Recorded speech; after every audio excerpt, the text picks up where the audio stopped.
Renacast.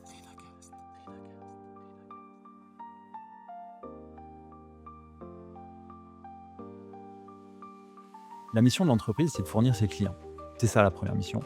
La difficulté pour moi en tant que dirigeant, ça va être côté personnel, où là, pour le coup, j'ai vu le regard de certaines personnes autour de moi qui ont changé.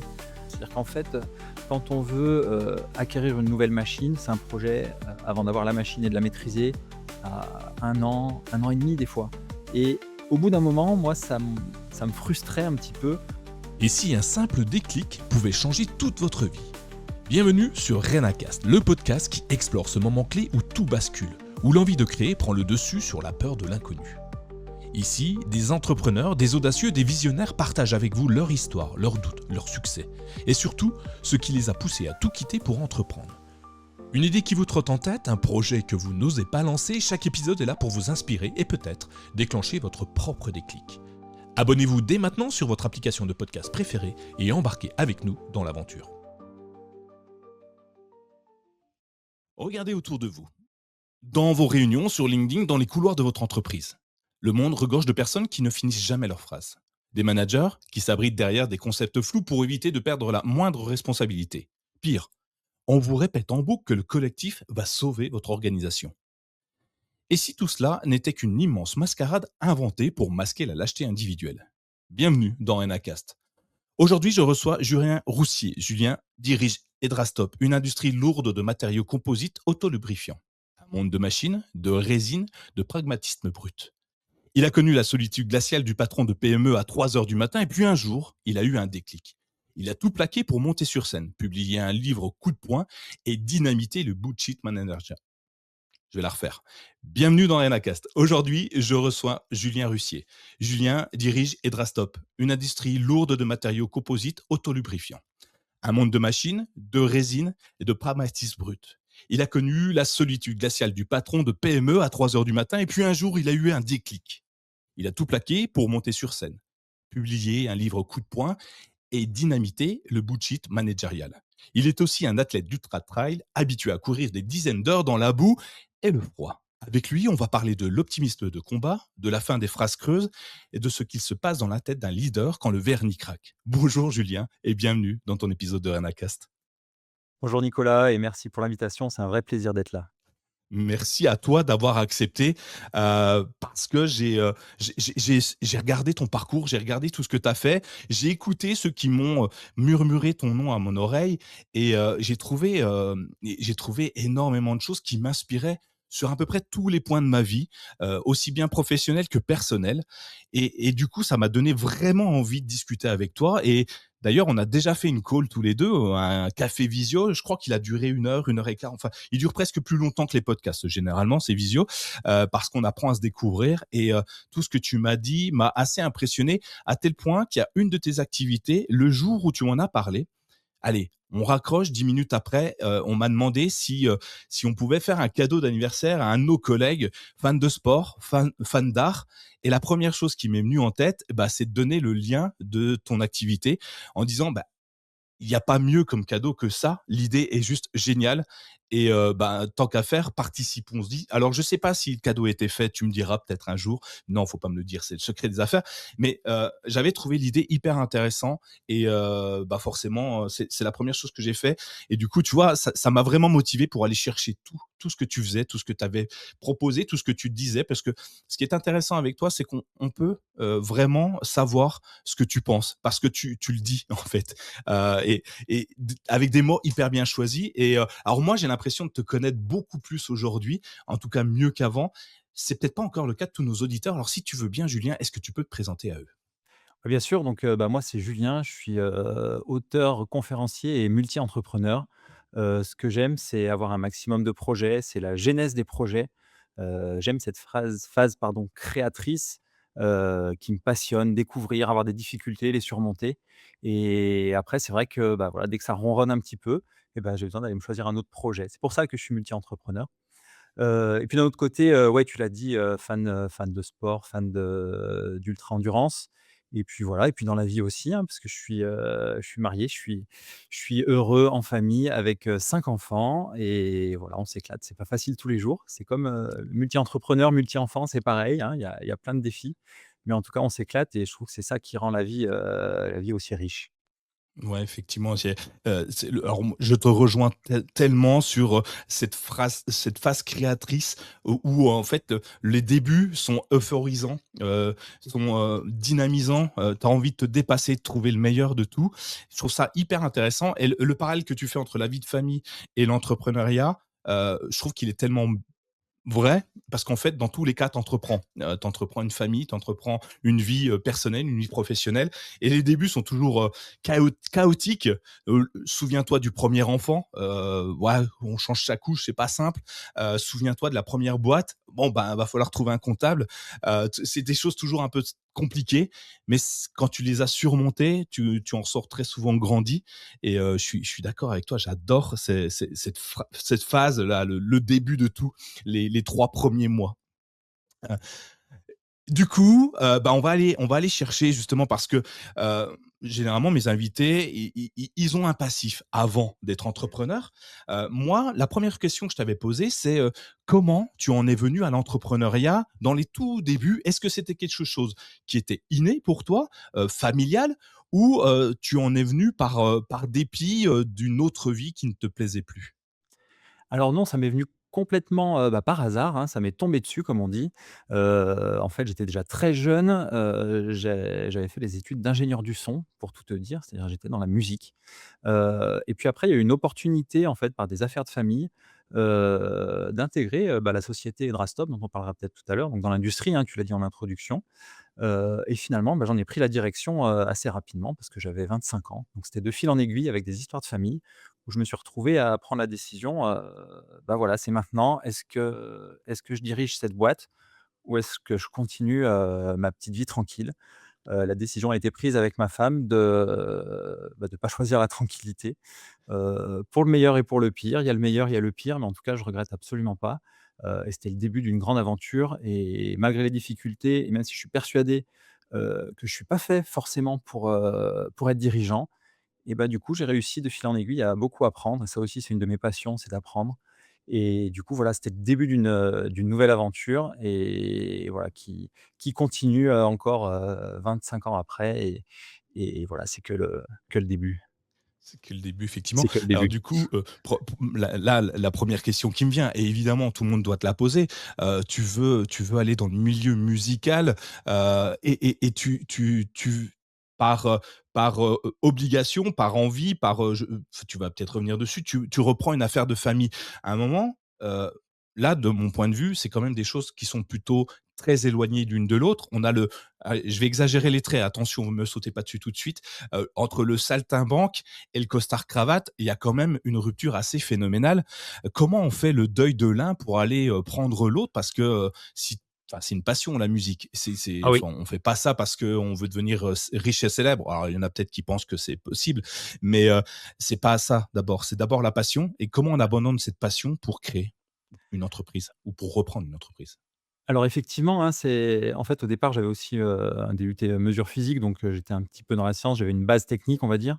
Et c'est vrai que, quand l'opportunité s'est présentée, voilà, il y avait le choix, pardon, entre rester dans la passion et rester dans la musique et puis avoir une vie, même si c'est de l'entrepreneuriat, mais un peu plus technique avec la possibilité, de fonder une famille et je crois qu'à l'époque, même si c'était difficile de quitter la musique et c'est toujours difficile, hein. Il y a pas un concert où je vais où j'ai pas les larmes aux yeux quand je vois le mec qui tourne les boutons là sur sa platine ça a été fait, voilà, avec ma femme. On a choisi, de prendre ce chemin-là parce qu'on avait envie de fonder une famille et que c'était quand même une forme de sécurité, en tout cas dans l'organisation de la vie, qui était quand même meilleure que dans le monde de la musique. Donc presque une sagesse finalement pour se dire qu'on va construire une vie, en se disant: «Bah, je vais suivre un parcours plus classique», même si l'entrepreneuriat, c'est pas un parcours très simple forcément. Donc hyper intéressant de se dire que c'est possible. Et est-ce qu'à ce moment-là, il y a des choses qui te font peur? Parce que là, tu fais une reprise d'activité, donc du coup, tu ne crées rien, enfin tu crées rien. On va le voir qu'au fur et à mesure, tu fais évoluer énormément de choses, mais tu ne commences pas à créer les statuts. En fait, tu reprends quelque chose qui est actif et peut-être que tu les as modifiés entre-temps d'ailleurs, les statuts. Comment on fait pour prendre une affaire de famille? Parce que, quand c'est la famille, il y a toujours des problèmes, hein. Enfin, c'est jamais très simple les affaires de famille. Comment on fait pour, se lancer dedans, reprendre des rênes? Il y a peut-être, justement d'autres personnes de la famille qui pourraient, se lever en disant: «Bah, non, pas lui parce que, ben, en fait, qu'il aille jouer avec ses platines et qu'il nous laisse travailler, avec le monde des adultes». Et comment on fait? Est-ce qu'il y a Quels sont les premiers moments durs que tu as dû relever et puis, quels sont les défis les plus compliqués que tu as surmontés? Alors le premier moment difficile, c'était, d'intégrer l'entreprise au départ en tant que salarié, sur les premiers mois et la décision au moment vraiment de prendre la direction de l'entreprise, une des décisions les plus dures qui a été à prendre, c'est de licencier ma femme qui travaillait avec moi parce que, l'entreprise était en difficulté. C'est quelque chose c'était d'un commun accord, elle était au courant, mais c'est quand même quelque chose, d'assez violent. D'ailleurs, j'aimerais bien lui demander et je lui demanderai ce soir d'ailleurs, comment elle l'a vécu parce qu'on n'en a jamais vraiment reparlé. Ouais. Donc voilà, ça c'était la première décision vraiment difficile, et puis après il y avait tout à apprendre et c'est là où j'ai vraiment découvert qu'en fait c'était ma passion d'apprendre et en fait c'est devenu facile. C'est-à-dire que toute cette étape où il fallait alors comme tu le disais, il y avait rien à créer dans cette entreprise, mais par contre moi j'avais à me créer et c'est toute cette phase-là qui, voilà, qui m'a passionné et où j'ai appris, très, très vite à faire fonctionner les machines parce qu'en plus on avait des absents, donc il a fallu faire tourner les machines, je ne savais pas faire, il a fallu se retrouver face aux comptables, face aux banquiers, dans une entreprise en difficulté, manager, des gens que je connaissais déjà depuis quelques mois qui étaient mes collègues, 24 heures avant et voilà avec tout ce qui en découle. Mais voilà, il n'y a pas eu de grosses difficultés parce qu'en plus c'était en dif l'entreprise était en difficulté, et du coup les collègues, ils étaient là pour sauver la boîte. Donc j'étais, je vais pas dire que j'étais le sauveur, mais il y avait un peu on était tous en mission et ces premiers mois, cette première année d'activité, en tant que dirigeant, c'est finalement c'est un de mes meilleurs souvenirs, réellement. Est-ce qu'on se crée une famille justement avec ses collègues? C'est ceux qui nous accompagnent dans la vie pour remonter l'entreprise, enfin plus que des collègues finalement, puisque s'ils sont là eux aussi pour s'investir, pour remonter, pour sauver leur emploi d'un côté, mais aussi sauver l'entreprise. Est-ce qu'à ce moment-là, tu te positionnes en ancien collègue, nouveau patron? Comment on se positionne? Est-ce que d'un seul coup l'individuel disparaît face au collectif? Est-ce que la famille se crée et du coup tout le monde écoute le chef de famille sagement? Enfin, comment cette transition se fait? Alors la transition a été, pour ma part assez facile parce que comme je le disais, on était en difficulté donc il fallait sauver l'entreprise donc on est restés très soudés et presque un peu comme des collègues. J'ai d'ailleurs des collègues qui sont encore là, hein, de l'époque et il y a vraiment un truc un peu intime qui s'est créé. Alors parler de famille, je sais pas, ça après ça dépend de la définition de la famille que chacun pourra avoir. Mais, effectivement ça crée des relations qui sont vraiment très, très particulières, surtout quand finalement on a réussi à sauver la boîte et à la développer. Ouais. Donc ouais, de ce niveau-là, c'était plutôt facile finalement. Après, il y avait un petit changement de statut malgré tout. C'est-à-dire qu'il fallait quand même manager un petit peu et dans les moments difficiles, il faut être un petit peu plus ferme. Mais, malgré mon jeune âge, ça s'est toujours très, très bien passé avec eux, donc il y avait pas de souci. La difficulté pour moi en tant que dirigeant, ça va être côté personnel, où là, pour le coup, j'ai vu, le regard de certaines personnes autour de moi qui ont changé de par mon statut et ça par contre c'est quelque chose que j'ai vraiment très, très mal vécu. Ah oui, on n'y pense pas beaucoup, enfin pas souvent, et ce regard, il était, donc il a changé a priori, je dirais que c'était pas d'une façon très positive vu comme tu en parles. Qu'est-ce qui t'a le plus, blessé, mis à mal et peut-être, fait poser des questions en disant: «Est-ce que je dois continuer? Est-ce que je suis sur la bonne voie ou je dois peut-être passer à autre chose et retourner à mes platines?» Alors comme je disais retourner aux platines, ouais ça par contre c'est un truc qui restera toute ma vie. On en reparlera après parce que je suis en train d'y revenir. Mais, non il y a deux anecdotes qui m'ont vraiment fait du mal. C'est que je m'étais inscrit, donc j'étais dans un club de sport d'Ultimate, hein, c'est du frisbee en sport collectif. Mmh.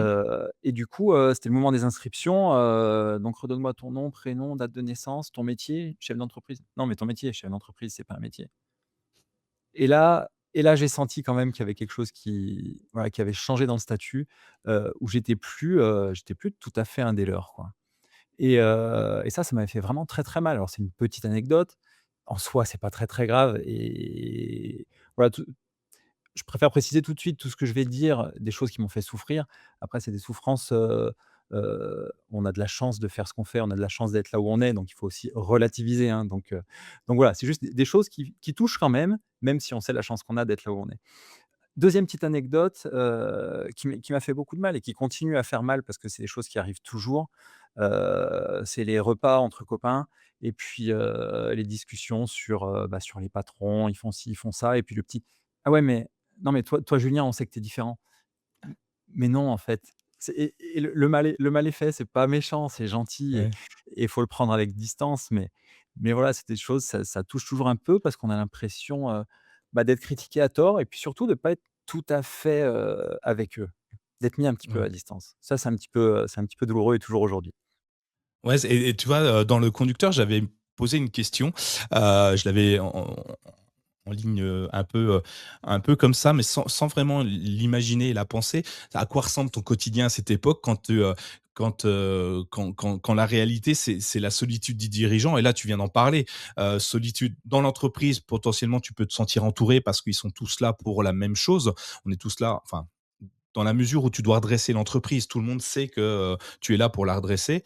Par contre, la solitude, elle est, personnelle où, d'un seul coup, tes amis d'avant te voient différemment et avaient même pas imaginé, un jour, que tu sois peut-être chef d'entreprise et du coup, tous les petits trucs qu'on fait en apéritif où on tape sur les patrons parce que c'est facile de taper sur un patron. Voilà, ils sont toujours, ils ont tous des limousines et des jets privés, des choses comme ça, tu vois? Dans l'imaginaire collectif, un patron, c'est ça. Un dirigeant, c'est quelqu'un qui est blindé, qui a beaucoup d'argent, ce qui est, enfin, de tous ceux que j'ai déjà rencontrés, il y en a pas tant que ça. Alors oui, il y en a qui ont de l'argent, ils l'ont pour beaucoup mérité, mais dans l'imaginaire collectif, c'est compliqué. Donc cette solitude, moi, je la comprends. Moi, je suis tout seul dans mon coin en tant que patron, donc ça va. Mais et puis j'en parle pas trop. Mais c'est un truc qu'il faut peut-être imaginer. Tu vois, si on pouvait donner je sais pas, une expérience, ton expérience là-dessus, est-ce que tu aurais aimé être armé sur cette solitude qui allait arriver parce que tu devenais dirigeant? Alors, armé, non, surtout que je suis un peu hypersensible et je sais pas si on en parlera plus tard ou on peut en parler maintenant. En fait, moi, en plus, ma souffrance dans ma vie, c'est que j'ai envie d'être aimé de tout le monde et là, du coup, c'est la violence parce que la fois en interne en entreprise et puis après au niveau des collègues perso, c'est dur d'être aimé de tout le monde ou et quand tu entends ce genre de discours-là, c'est un petit peu compliqué. Donc ça me touche particulièrement. Après, être armé, je pense que, ouais, ça aurait été pas mal. Je pense qu'aujourd'hui, avec tous les podcasts justement, on entend, beaucoup d'expériences, beaucoup de gens, ça permet de s'en inspirer, heu et de se préparer psychologiquement. Malgré tout, je crois que c'est des choses, qu'il faut vivre. Parce que c'est aussi ce qui fait partie, de l'entrepreneur, hein. C'est-à-dire que si c'était que les bons côtés, ça marcherait pas. Il y a toujours besoin d'une balance et cette solitude, elle est peut-être aussi nécessaire des fois pour être plus fort, pour se recentrer aussi et vivre les émotions à fond. C'est aussi peut-être ce qui permet d'être, encore plus fort le reste du temps. Je sais pas, mais en tout cas, aujourd'hui, il y a beaucoup de sources d'inspiration qui permettent, comme je le disais, de s'en inspirer, de savoir, mais savoir, c'est pas connaître et vivre les choses, heu, tant qu'on les a pas vécues, on peut qu'imaginer. Tant qu'on les a pas vécues, alors finalement on les a pas vécues, quoi. Ça résume bien. Tant qu'on l'a pas vécu, on l'a pas vécu, évidemment. Mais c'est au pied du mur qu'on voit le mieux de mur, hein, c'est la vérité de la palisse. Évidemment, on peut l'imaginer, on peut tout imaginer d'ailleurs et c'est peut-être un défaut de tout imaginer parce qu'on se crée des plans A, des plans B, des plans C qui potentiellement n'arriveront jamais et on perd du temps à créer ces plans en imaginant qu'on en aura besoin. Parfois, il suffit de se laisser, je crois que c'est Grégory Ollier qui m'expliquait que pour tester un parachute, le mieux c'était de sauter. Heu et oui, bon, c'est dangereux, mais c'est vrai. Voilà, c'est ça. Et mais c'est un peu ça l'idée. Je suis totalement d'accord avec toi, mais c'est partout pareil en fait. Dans la vie privée, dans la vie professionnelle, je trouve ça hyper intéressant de voir ça. Il y a un truc qui m'interpelle, c'est le fait que tu dises que toi dans ta vie, ce que tu veux, c'est d'être aimé. Alors quand tu dis aimer, c'est apprécier, parce que aimer, c'est un mot qui est fort quand même. Est-ce que c'est aimer, tu veux que tout le monde dans la rue te fasse des câlins, ou tu apprécies parce que tu as une valeur humaine particulière? Je pense qu'il y a un peu des 2, mais je pense que globalement, que les gens, ils me croisent, ils me fassent des câlins, des bisous, peut-être pas trop, parce que j'aurais un peu du mal à le supporter quand même. Mais non, je veux que les gens avec qui j'interagisse, m'aiment et m'apprécient. Alors c'est vrai que aimer, c'est peut-être un peu fort, mais mais je crois que fondamentalement, c'est un peu mon problème, quoi. C'est que, en tout cas, je veux pas qu'on ne m'aime pas. Ça, c'est une certitude. Par exemple, plein de fois, on m'a dit: «Ah, peut-être que tu pourrais faire, une élection ou n'importe quoi ou de la politique, machin». Mais en fait, me dire que sur les 100 personnes que je vais voir, il y en a peut-être 48 qui ont voté contre moi, ça rend déjà la politique impossible pour moi, quoi. Donc voilà, pour résumer, c'est vraiment, j'ai besoin un besoin profond que les personnes en face de moi, ouais, m'apprécient. Je sais pas d'où C'est ça pas vient, mais c'est comme C'est ça. assez paradoxal d'ailleurs, parce que tu vois, quand j'imagine l'entreprise Edrastop, donc moi j'imagine une industrie de l'huile, de coupe, des machines-outils, des presses, des choses comme ça. Moi, je vois des choses très dures, tu vois? Loin heu, de l'humain. Et tu vas me contredire très certainement, mais moi je vois ça, vraiment l'humain, c'est pas le centre, c'est la machine le plus important. L'humain est là pour que la machine performe, sorte des appareils. Donc je vois des gros bras, je vois des moustaches, je vois tu vois, je fais des images, mais je vois pas l'amour en soi. Comment comment tu te projettes dans une industrie, et je me trompe très certainement, c'est sûrement pas ce que j'ai dit, mais comment tu te projettes dans une industrie que j'imagine aussi dure que ça? Alors en fait, l'avantage des machines, c'est que en fait, c'est pas l'homme qui a besoin de forcer. Donc globalement, on n'a pas besoin d'être un gros dur pour faire tourner des machines en industrie et d'ailleurs on le voit de plus en plus, les jeunes qui rentrent, on a des femmes dans l'atelier, on a des gens vraiment de tout horizon.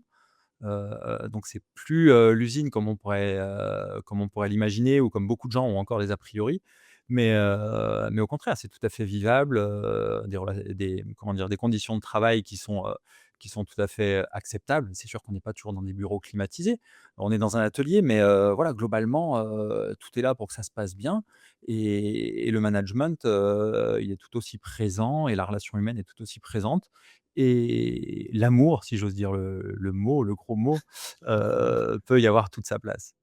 Ouais, non, Ouais, mais, carrément. techniquement oui, et de toute façon, si tu aimes pas ce que tu fais, si tu aimes pas ton métier, si tu aimes pas ton entreprise, forcément le matin tu vas pas te lever, les résultats seront pas forcément au rendez-vous.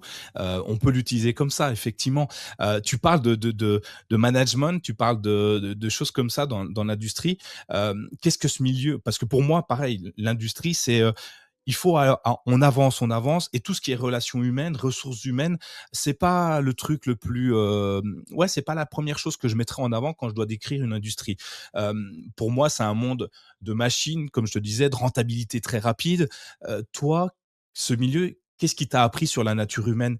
Qu'est-ce qui t'a permis de grandir, et en même temps de réussir à faire grandir la boîte, et aujourd'hui, elle est plus, elle est plus en difficulté parce qu'avec tout le temps, vous avez réussi, le Ouais, groupe a c'est ça. réussi à remonter. Mmh. Comment on fait? Je veux racheter une entreprise, je m'appelle Bernard Tapie, j'ai 1 €, je veux acheter une entreprise, comment je fais pour la faire remonter? Comment tu as fait en tout cas? Alors je suis pas sûr d'avoir tout à fait les mêmes méthodes que Bernard Tapie. Ouais, j'espère en tout cas. Ceci dit, je les connais pas, donc je vais pas me Elles permettre sont dures, hein. ouais. Mais non, non, en fait, ça s'est fait en fait, je crois que la clé, en tout cas dans notre petite boîte, et dans notre petite aventure tout à fait humble, je crois que la clé justement, c'était de pas trop calculer ce genre de choses et en fait, l'entreprise, elle a une mission, elle est très simple et c'est ce que j'aimerais dire et que tout le monde se rende compte, malgré toutes les injonctions. La mission de l'entreprise, c'est de fournir ses clients. C'est ça la première mission et à partir du moment où tout le monde est d'accord là-dessus, après le reste, c'est que du réglage. Et voilà et dans l'industrie, alors moi j'ai la chance, on n'est pas dans une industrie qui fait des grosses séries. On est dans l'industrie un peu du sur mesure. Donc finalement, il y a beaucoup d'échanges entre les personnes parce que, bah, voilà, faut créer des programmes, il faut savoir comment on va faire telle ou telle chose. Donc finalement, on passe beaucoup de temps à programmer et à échanger pour savoir techniquement comment on va faire. Donc c'est peut-être aussi la chance qu'on a, chez Indrastop, c'est ce côté-là où on est obligé de travailler ensemble. Mais après, il y avait pas de recette. Je crois que la recette, ça a été de le faire comme on le sentait, tous. Et finalement, voilà, nous les chiffres, quand on est en difficulté, on les regarde, mais c'est pas du tout un outil de pilotage.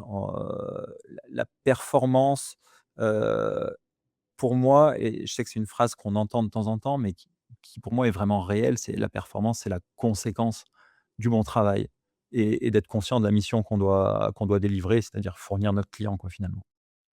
Et du coup, pas d'objectif, de production, pas d'objectif de rentabilité? Enfin, c'est, tu vois, moi, je travaille dans un milieu de commerce, moi, j'ai des tableaux, tous très laids les uns que les autres, hein, plus laids même les uns que les autres. L'art n'a aucune place dans cet univers-là.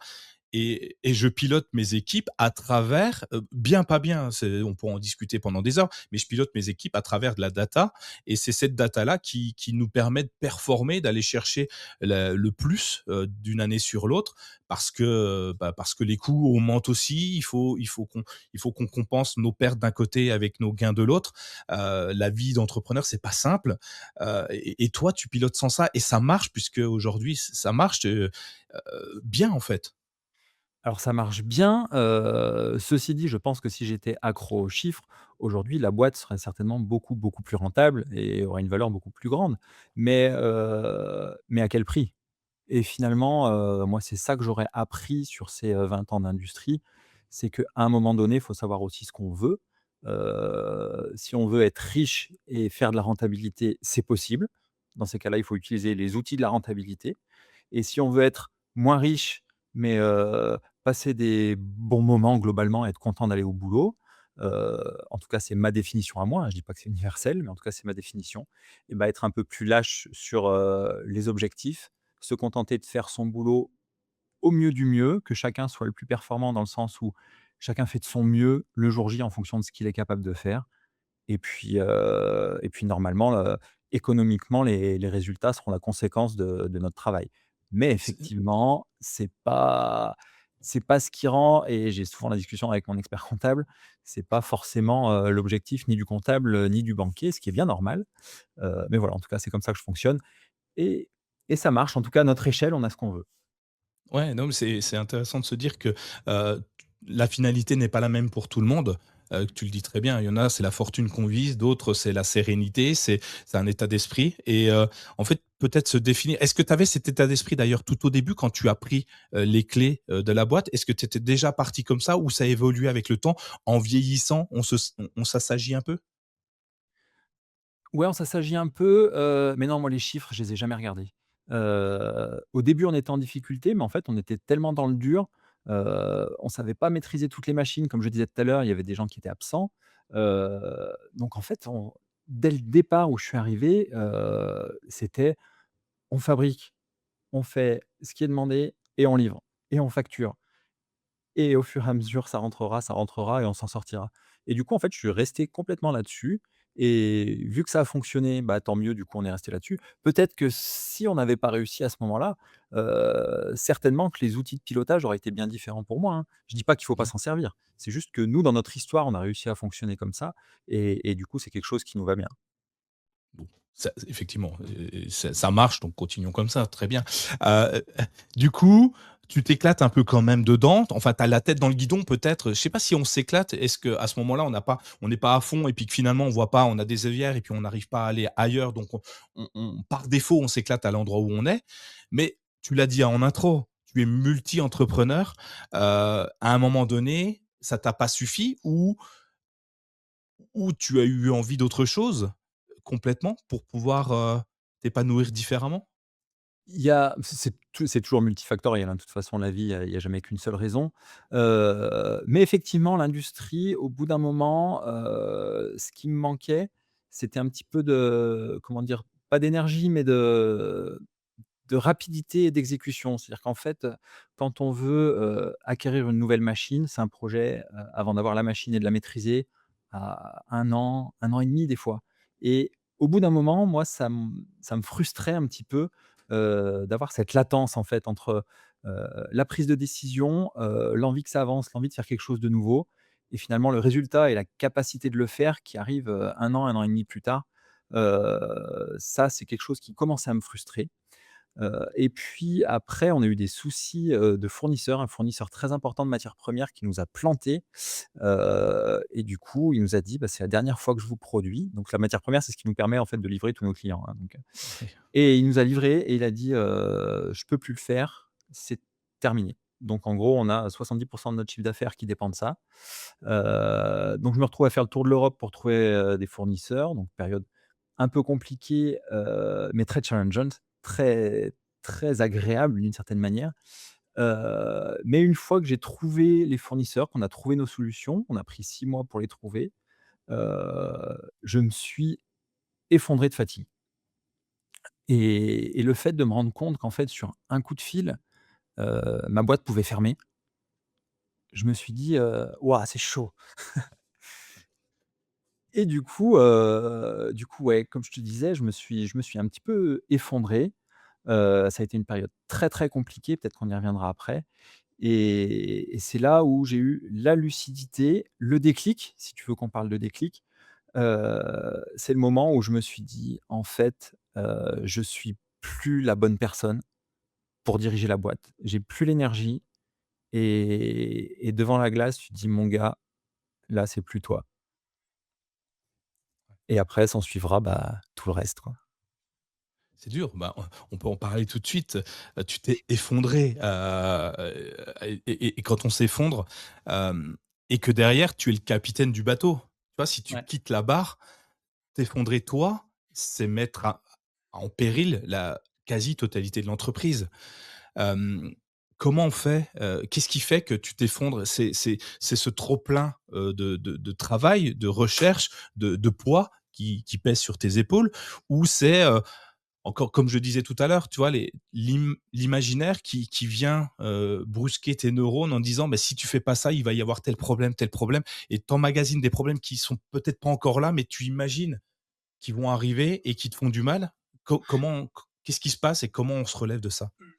Ouais, ce qui est vraiment compliqué, en fait, c'était vraiment, ce côté instable, finalement, parce que j'avais mis 15 ans à construire quelque chose. Pour moi, c'était un peu, pas un gros bateau, mais voilà, c'était une industrie qui tournait et de se dire qu'en un coup de fil, voilà, tout peut s'effondrer, ça m'a bousculé quand même. C'est un peu comme si, finalement, j'avais construit un château de cartes plutôt qu'un château fort, quoi et je me disais: «Ouais, c'est chaud parce que finalement, tu es jamais vraiment tranquille». Et voilà, c'est là vraiment la difficulté, je pense. Ce qui a fait que je suis tombé, c'est aussi beaucoup d'énergie pour trouver ce nouveau fournisseur et entre cette fragilité et l'énergie que j'avais donnée, je crois que c'est juste mon corps qui a simplement dit, alors je suis pas allé jusqu'au burn-out, mais qui m'a dit, «Bah, stop» et et pour rebondir sur ta question où tu me disais, finalement tout repose sur toi, et finalement tout peut s'effondrer si tu es pas là et en fait, c'est là où sans me lancer des fleurs, mais je pense que j'ai été fort, c'est de me rendre compte que si c'est moi qui avais continué, que la boîte était en péril à ce moment-là. Et c'est cette force-là, cette lucidité, je ne sais pas comment dire, ou finalement de me dire: «Si tu veux sauver ta boîte, laisse ta boîte». Ouais, c'est pas facile quand, tu t'investis aussi longtemps dedans, de donner les rênes à quelqu'un d'autre. Il faut trouver la bonne personne, il faut trouver celle qui va insuffler une nouvelle énergie. Tu l'as trouvée aujourd'hui, cette personne qui t'accompagne? Ouais, carrément. Alors j'ai une chance énorme, c'est d'avoir quand même des équipes qui sont extraordinaires. Alors de la chance ou pas de la chance, en tout cas, ça s'est construit sur le long terme, hein, donc j'aime bien dire qu'on a les équipes qu'on mérite, donc du coup, je me dis que peut-être que je les mérite. En tout cas, ils sont extraordinaires, et effectivement, alors moi, j'avais déjà mis en place un système de management, on va dire horizontal, c'est-à-dire sans hiérarchie, très stricte, très rigide, avec beaucoup d'autonomie. Ce qui fait qu'à ce moment-là, même si c'était assez récent cette mise en place, heu, j'avais déjà une personne, qui pouvait prendre la direction et qui a appris finalement à prendre la direction au fur et à mesure avec moi, et le reste des équipes qui travaillaient déjà, avec un petit esprit entrepreneurial, On faisait déjà des partages du bilan. Ils connaissent les lignes d'un bilan, ils savent lire un bilan comptable, ils connaissent tout sur les chiffres, ils connaissent, ma rémunération, ils connaissent la rémunération des autres, ils font les rendez-vous fournisseurs et clients avec nous. Donc voilà, ils ont toujours été très intégrés et du coup, c'est pas, le capitaine qui laisse le bateau, mais c'est plutôt un bateau où chacun peut prendre la barre un petit peu, à son niveau, à son échelle, en fonction de ses compétences et de ses envies. Mais j'ai pas eu besoin de tout abandonner en disant: «Ouh là là, qu'est-ce qui va se passer?» J'étais quand même déjà dans un schéma où c'était faisable. C'est peut-être ce qui a fait que j'ai pu m'effondrer aussi, hein. Peut-être que je me le serais pas autorisé autrement. Ouais, peut-être, effectivement.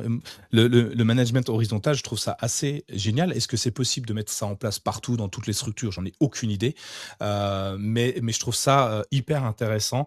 Tout à l'heure, je parlais de famille, au sens large d'une entreprise, mais finalement, ce type de management, on n'en est pas loin de là, avec la confiance qu'on accorde aux membres de sa famille sur tous les points et sur toutes leurs spécificités et ce qui fait que une personne toute seule va pas forcément faire grand-chose, mais la multiplicité des personnes, chaque point fort va faire grandir l'ensemble et cette transparence aussi que tu donnes avec la transparence du salaire, la transparence des bénéfices, enfin tout ce que tu viens de nous dire, je trouve ça hyper intéressant également parce que, bah, moi, je suis dans une boîte comme ça, je suis encore plus impliqué en me disant: «Bah, en fait, je sais l'impact que j'ai, moi, sur cette entreprise». Parce que si à mon faible niveau, peu importe le seuil où tu es, mon faible niveau où je sais que si je loupe ça, bah, en fait, toute la chaîne s'effondre et on est tous le petit grain de sable de quelqu'un si on fait pas bien son travail et la machine tournera plus. Et je trouve ça hyper intéressant.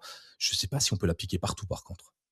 Alors l'appliquer partout, je sais pas. En tout cas, ce que je sais qu'en management, ce qu'il faut, selon moi en tout cas, c'est d'être authentique, donc avoir un système qui te correspond. Moi, j'aime pas jouer au petit chef. Alors c'est pas péjoratif, hein, mais j'aime pas donner des ordres. Je préfère que les gens soient autonomes. Donc finalement, c'est un système où je me sens bien à l'aise. Est-ce que c'est performant?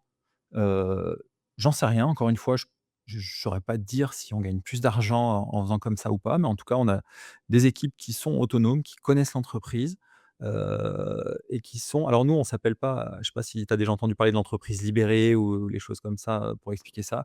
Nous, on s'est nommé autoresponsable parce qu'il y a un mot qui est très, très important. Beaucoup de gens réclament de l'autonomie au travail. Ce qu'il faut comprendre, c'est que l'autonomie, ça fonctionne avec la responsabilité. Donc si tu veux être autonome, il faut être responsable aussi de tes actes et responsable de tes décisions. Ce qui fait que ça ne convient pas à tout le monde. Quand on a mis ça en place, j'ai eu des gens dans l'équipe qui ont dit: «Mais non, pas pour moi, je veux appuyer sur mon bouton, tu me dis ce que j'ai à faire et tu me laisses tranquille». Et il faut être capable de respecter ça. Donc ce genre de système, ça fonctionne, ça peut fonctionner partout, mais ça s'éduque et puis il faut être avec des collaborateurs qui ont envie d'être autonomes et envie d'être responsables et c'est pas une obligation, faut pas l'imposer non plus. C'est un système qui est comme un autre, ni mieux ni meilleur. En tout cas, il me correspond. Je crois que c'est ça le Ouais. plus important. C'est ce que j'allais dire. Au Exact. final, si ça marche et ça correspond à ceux qui l'utilisent, toi et tes collègues, c'est la meilleure solution aujourd'hui pour vous. Elle évoluera peut-être dans le temps et peu importe en fait, l'idée c'est que ça permette de que chacun se sente à sa place.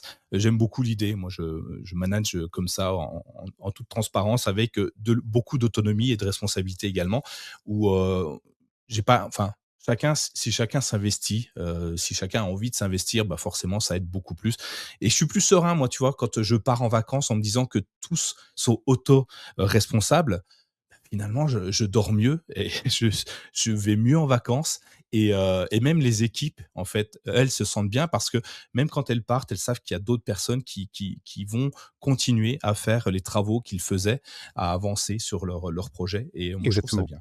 Ouais. Bon, tu as fini par trouver quelqu'un, c'est génial. Il est monté il ou elle d'ailleurs? C'est il? Il, ouais, Cédric. Il Je le Cédric? remercie encore, tous les jours. Ouais et ben, Cédric, bien joué. Cédric monte en compétences Ouais, progressivement, il prend de plus en plus de place, d'ampleur et ouais, toi, ça te libère du temps du coup. Qu'est-ce qu'on fait de ce exactement. temps? Qu'est-ce que tu vas faire de tout ce temps? Alors qu'est-ce que je vais faire de tout ce temps? Je vais me chercher un petit peu. Déjà, on va avoir l'épreuve du covid qui va Mmh. arriver, 5 mois plus tard. Là où je me rends compte que finalement le management qu'on a mis en place, est super intéressant, c'est que, bah, du coup, on partage un peu les responsabilités et les décisions. La décision de fermer l'entreprise pendant un certain temps, le chômage partiel, toutes les conditions qu'on met en place, sont faites ensemble et du coup, c'est cette solitude-là et cette responsabilité-là qui commence à être un petit peu partagée, même si on reste responsable globalement. Mais là, du coup, je me rends compte que cette chose-là, c'est plutôt pas mal et et du coup, je capitalise, je réfléchis beaucoup sur moi, sur ce que j'ai fait pendant ces 15 ans, qu'est-ce qui m'a plu, qu'est-ce qui m'a pas plu et je me suis dit: «Bah, tiens, tu vas commencer à partager un petit peu et à pouvoir aider les autres à chercher cette authenticité et cette lucidité un peu sur la situation que j'ai eue, par exemple, pour dire: "Je ne suis plus la bonne personne"» et Mmh. du coup, je me lance dans une formation de coaching et en 2020, je commence à faire des coachings en entreprise, pour des collaborateurs et puis après je vais évoluer plutôt sur les codires et les dirigeants. Donc ça, c'est une activité que j'ai toujours, heu et voilà et j'aime bien m'occuper aujourd'hui des entreprises qui transmettent en interne et coacher un peu toute cette phase de transition, pour aider les entreprises à se regarder avec lucidité pour éviter les non-dits surtout. Et là, donc tu crées une autre entreprise cette fois, où tu as ouais, tu l'as créée, hein, tu rentres pas dans une société qui te permet de coacher. Donc tu te relances le défi, de créer une structure. Là, cette fois, tu y vas tout seul? Ou oui, tout seul, OK. Donc, là, donc, tu vas tout seul, tu crées, ton système de coaching, tu deviens, heu, le marketeur, je vais dire. Il faut trouver du client, à toi d'aller le chercher. C'est toi aussi qui c'est toi la matière première également. Hem et comment on gère ça? Si je veux me lancer, moi, à faire du coaching en entreprise avec mon parcours, mon vécu, toute mon expertise que j'estime être la meilleure du monde, évidemment et évidemment, mais si j'ai envie merci beaucoup et si j'ai envie de faire comme toi, comment par quoi je commence? Il y a forcément des difficultés que tu as surmontées, que tu aujourd'hui, tu me dis: «Bah, en fait, il fallait juste pas faire ça, il fallait faire juste autrement» et qu'est-ce ouais, quel levier je tire et j'active? Alors moi, j'avais la chance du coup, alors, avec 15 ans d'industrie, d'avoir pas mal de réseaux dans le milieu industriel et ça tombe bien parce que c'était un petit peu mes cibles et du coup, c'est aussi des gens qui avaient un peu le même vécu que moi. Donc forcément, ça rendait les choses un peu plus aisées au départ. Du coup, bah, voilà, j'ai eu mes premiers clients assez rapidement, assez facilement et puis, tout en étant toujours un petit peu dans Hydrastop. Du coup, ça faisait un peu une double activité, qui a permis d'avoir une transition douce, on va dire.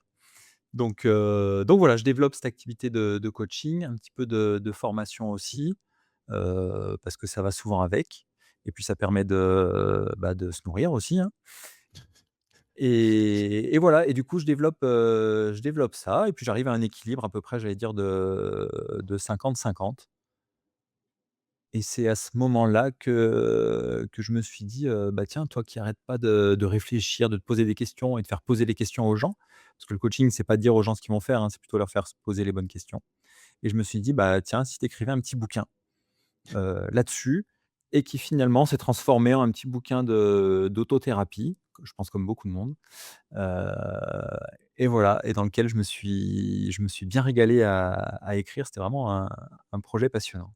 Ouais, le livre, j'ai regardé, alors j'ai pas encore eu le temps de l'acheter, mais j'ai regardé, tu sais les préfaces, j'ai fait pas mal de recherches autour de ça. Le titre, c'est «Méfions-nous de ceux qui ne finissent pas leurs phrases» et c'est comme ça que je te lance dans l'intro. Je trouve ça génial parce que, bah, au moment la première fois que je l'ai lu, donc quelques minutes après notre premier entretien, je suis allé regarder et cette phrase-là, tout de suite, m'a inspiré les prénoms de certains de mes collaborateurs ou de mes supérieurs. Tout de suite, je les ai vus, ils ont popé comme ça et et je trouvais l'idée tellement géniale,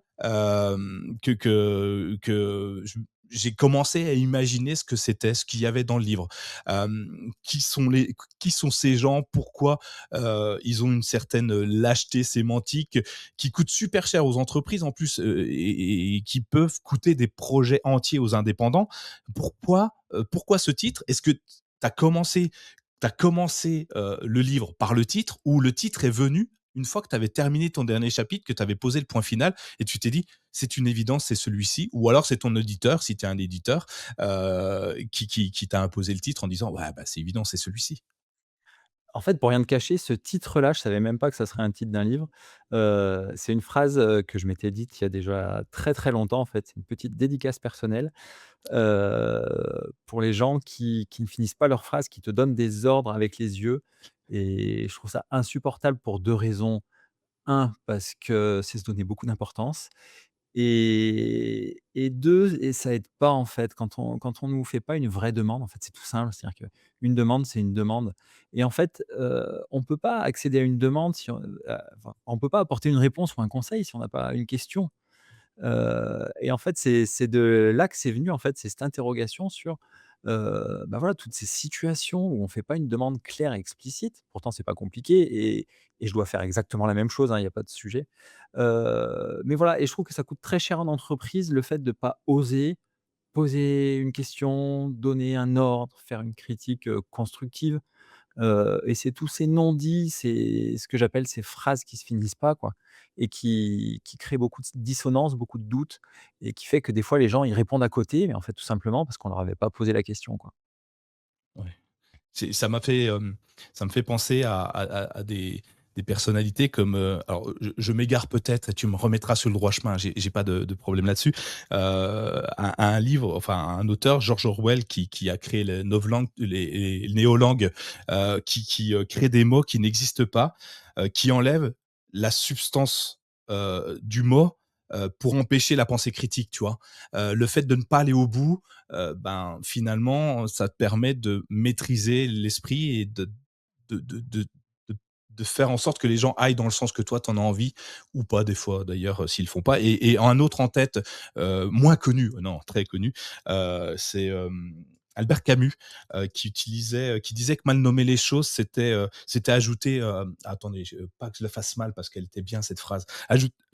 Mal nommer les choses, c'est ajouter du malheur au monde.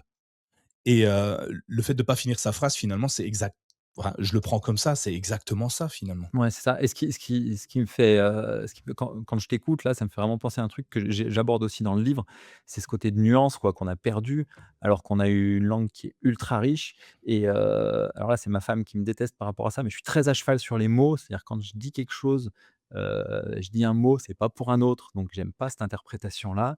Mais de la même manière, j'ai le même défaut quand on me parle, j'ai tendance à prendre trop à cheval les mots qui sont choisis alors que c'est peut-être juste maladroit. Donc voilà, c'est un petit travail que j'ai à faire, moi-même, je m'en excuse, personnellement. Mais c'est ce que tu disais aussi, voilà, c'est ça, c'est comme la novlangue effectivement dans 1984, Mmh. c'est en fait, si tu enlèves la nuance, tu finis par blanc ou noir et c'est un peu ce qui se passe aujourd'hui où tu as les pour et les anti et on est toujours sur des boutons on-off et on a perdu toute nuance, y compris dans la pensée critique, c'est ce que tu disais et c'est triste et c'est dramatique. Ouais. Donc du coup, faut que j'aille, me procurer ton livre, que je vois si je l'ai, bien imaginé, si j'ai bien compris, le sens, juste avec le titre et les quelques alors je t'avoue que je suis allé piquer deux trois pages PDF qui traînent ici ou là pour, pour m'en inspirer. Mais, je sais que c'est pas bien, mais vous inquiétez pas, je vais me rattraper. Du coup, il y a une chose qui me fait peur d'un seul coup, c'est que tu es très à cheval sur les mots. Du coup, est-ce que jusque là, les mots que j'ai utilisés sont et je suis pour la critique, hein, donc est-ce qu'ils sont justes? Est-ce que aujourd'hui cette nuance avec le mot choisi, te semble, opportun et permet d'avoir justement cette pensée critique? Ah oui, quand je t'écoute, je pense que oui, j'écoute beaucoup aussi tous tes épisodes, donc je pense que oui. Après, j'aime pas juger, donc dire si c'est opportun ou pas, bah, c'est un peu compliqué. En tout cas, c'est les mots que tu emploies. Après à moi, soit de te demander un éclaircissement, soit de décoder comme il faut. Mais, dans la communication, il y a toujours celui qui émet et celui qui reçoit et voilà, donc après il faut réussir à se mettre d'accord et à parler de la même chose, c'est tout. Ouais et tu vois, dans ceux qui ne finissent pas leur phrase, je vais nuancer un peu justement. Des fois, ne pas finir sa phrase, ça permet de laisser, l'esprit divaguer et aller chercher une opportunité différente ou une idée différente. I alors je suis du genre et je m'en amuse beaucoup à commencer une phrase très très, comment dire? Très à fond, tu vois? Sur les chapeaux de roue et m'a stoppé net à la fin du mot et pourtant ma phrase n'est pas terminée et l'idée que j'en ai à ce moment-là, inconscient ou consciemment, je sais pas, c'est d'aller titiller l'esprit de l'autre pour qu'il m'amène une idée que je n'avais pas. Comme si j'avais pas encore construit mon esprit critique à ce moment-là et que j'attendais que l'autre vienne compléter mon idée. Du coup, voilà, j'aime bien aussi qu'on finisse pas ces phrases. Ah ouais, je te rejoins sur certains points quand même, mais c'est vrai que, faut aussi laisser des fois la place au silence, hein, c'est sûr, c'est sûr. C'est très, Ouais, très riche le silence. exact. Du coup, chef d'entreprise, tu te libères, coach, auteur? Mmh Bon, il y a mh. que 3 casquettes. Est-ce qu'on en rajoute d'autres?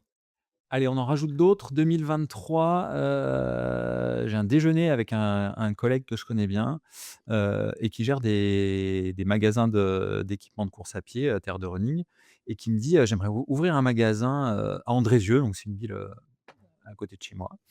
Il me dit: «Est-ce que tu connais quelqu'un que ça tenterait, bah, voilà, d'être responsable du magasin?» Donc je dis: «Bah, non, comme ça, je vois pas» et puis, bah, voilà, le projet, il se creuse pendant le repas et à la fin du repas, je lui dis: «Bah, écoute, j'en parle à Élodie, ma femme et mais pourquoi pas moi?»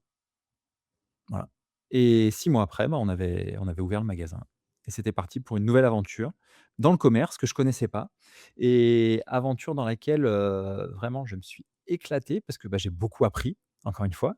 J'ai rencontré de nouvelles personnes, un nouvel univers et puis surtout, on a la chance d'avoir des clients qui viennent parce qu'ils ont un besoin, parce qu'ils partagent notre passion et là, du coup, en fait, on tombe que sur des personnes qui sont alignées avec soi, quoi. Donc là, c'est topissime.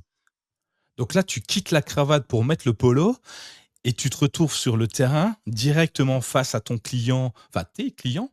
Et la stature est complètement différente. Le positionnement, il est aux extrêmes.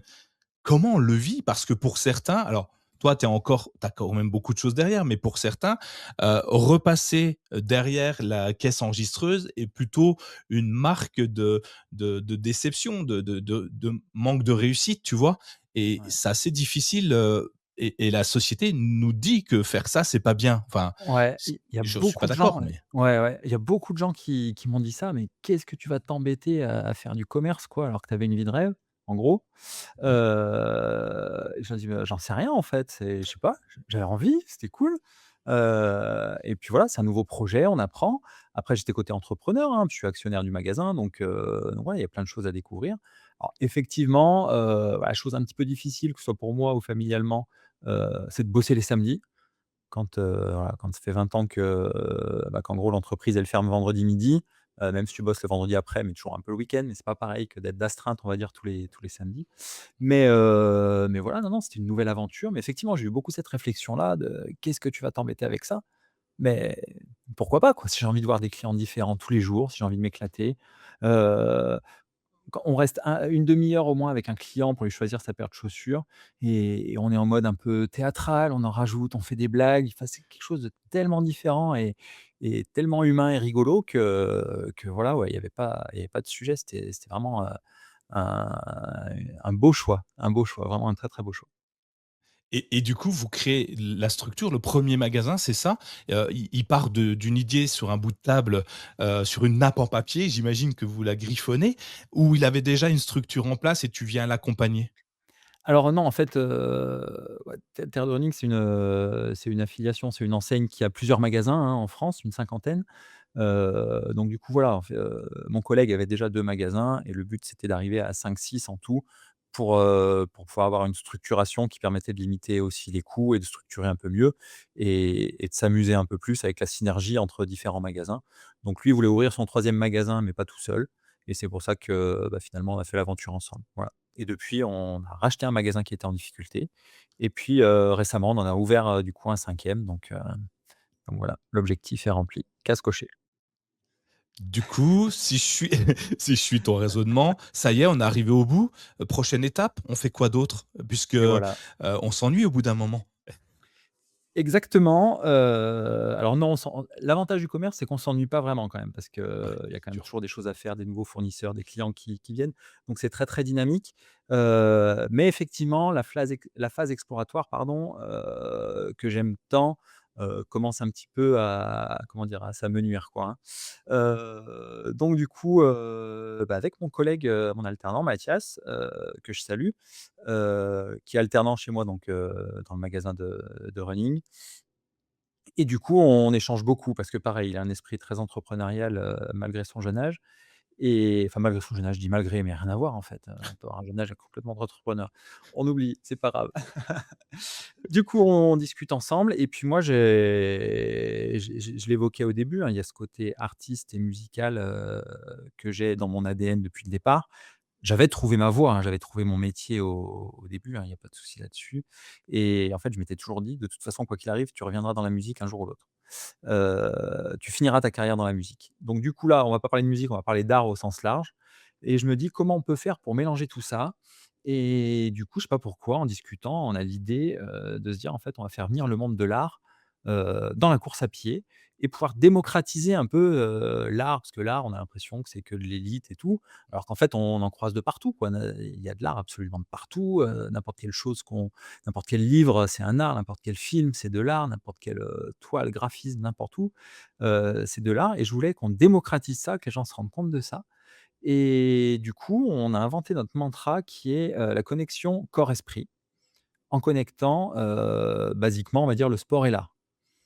Donc pour nous, c'est notre représentation et du coup, on crée la marque Artlate, qui vient de art et athlète et en fait, on contacte, les artistes qu'on va chercher, qu'on va puiser un peu, dans les choses qu'on aime bien et on leur demande de créer une œuvre d'art qui s'appelle la connexion entre le corps et l'esprit.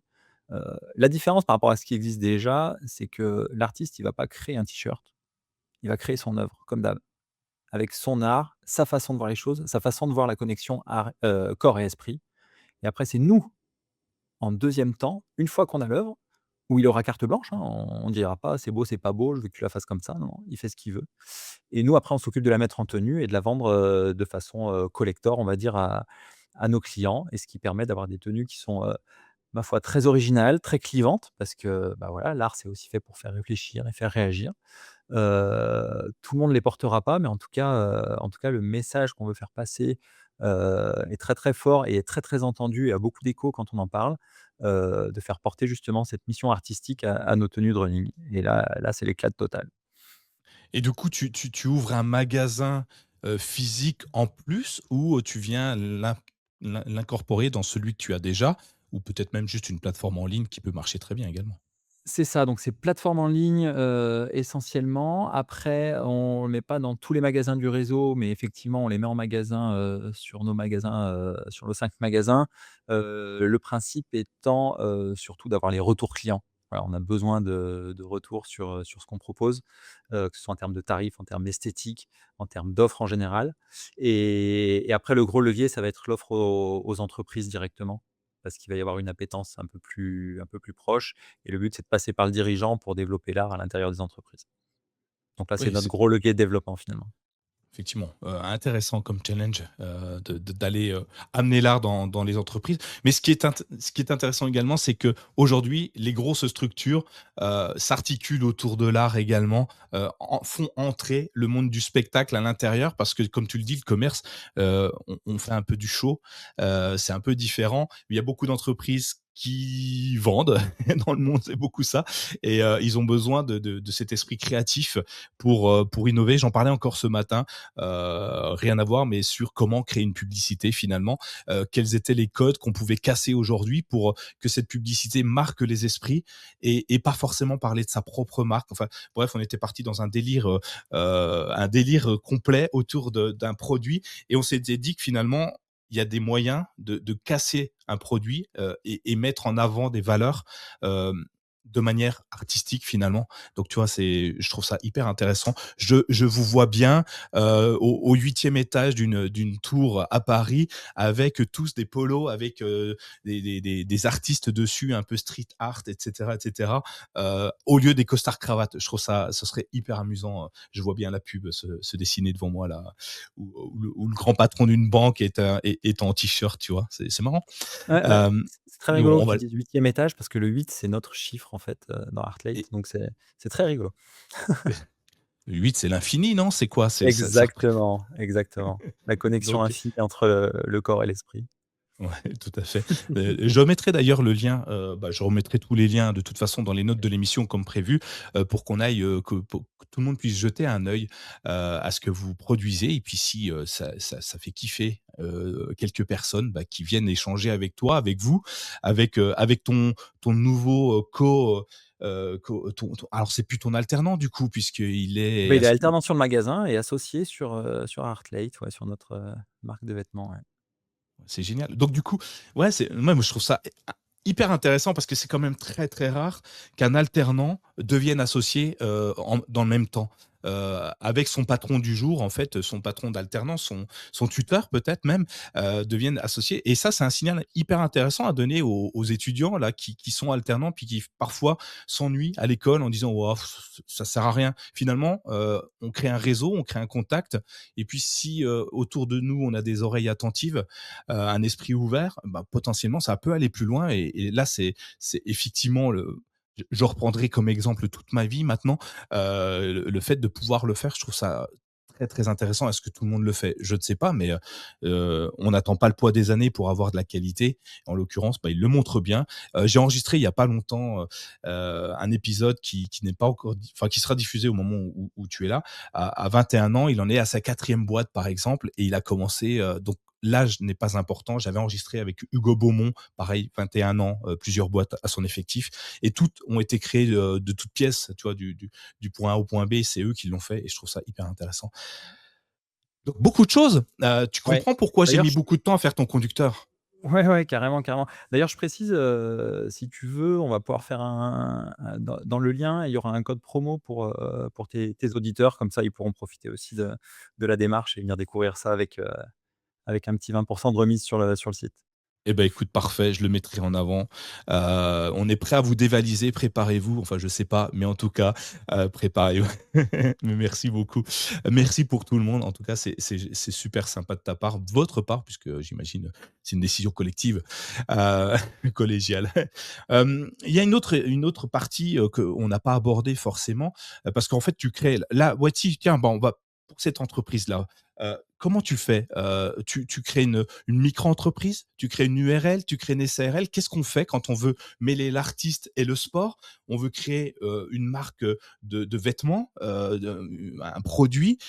Ça peut être pas mal de questions. J'ai eu des personnes qui ont créé, du body avec, Christelle Naman qui a créé son propre body. Elle nous a expliqué comment elle avait fait. Mais vous, comment vous avez fait? Comment vous avez, échelonné le business plan de votre alors business plan, ça se trouve, encore une fois, il y en a peut-être pas, mais heu, mais comment vous Pour avez les banques, il y en a échelonné les forcément un. étapes? Oui, il y en a un, mais c'est peut-être pas l'élément On central. on sait ce que ça vaut un business plan. Ouais, oui, bien sûr. Non, non, en fait, voilà, on est vraiment parti de cette idée-là. On a structuré, les fournisseurs, on les connaissait parce qu'on travaille déjà avec eux, avec les magasins de running. Donc voilà, le plus dur, ça a été de qualifier techniquement les bons tissus et la bonne technique graphique pour avoir un vrai rendu sur le t-shirt. C'est-à-dire qu'on avait déjà pris une œuvre pour notre prototype. Le principe, c'est qu'un coup de pinceau, si on regarde de près, on voit que c'est un coup de pinceau. Il y avait des trucs au stylo Bic, d'autres au crayon de couleur. Et nous, ce qu'on voulait, c'est que sur le t-shirt, on voit que c'était du Bic, qu'on ait l'impression que ça a été dessiné sur le t-shirt. Donc ça, c'était le préalable. Tant qu'on n'arrivait pas à ce résultat-là, on lançait pas le projet. Parce que nous, on veut rendre honneur à l'art, hein, c'est le principe. Donc voilà, une fois qu'on a qualifié ça et ben, on est parti. On a cherché 2 artistes pour lancer la première collection et puis, voilà, avec nos petits bras, nos petits réseaux, un petit site internet et par-ci et par-là et puis, voilà, on a lancé la pro et puis c'est lancé. Une petite campagne de crowdfunding juste pour avoir les fonds nécessaires pour la première collection, donc on est passé par Ulule, donc avec beaucoup de love money, hein, de proches à nous qui ont passé commande. Voilà, moi j'ai passé commande pour mes collaborateurs aussi dans l'industrie. Voilà et de fil en aiguille, on a réussi à faire cette cagnotte et voilà, pouvoir lancer le projet sans financement de départ. Alors nous, on a mis un peu de sous bien sûr, mais je veux dire sans financement et voilà, le but c'est de s'auto-alimenter et de pouvoir lancer rapidement en septembre, voilà la suite des festivités, quoi. C'est top, ça peut se dire qu'on peut, lancer une marque sans aller voir un banquier, et sans indiscrétion, tu réponds ou pas et c'est pas grave.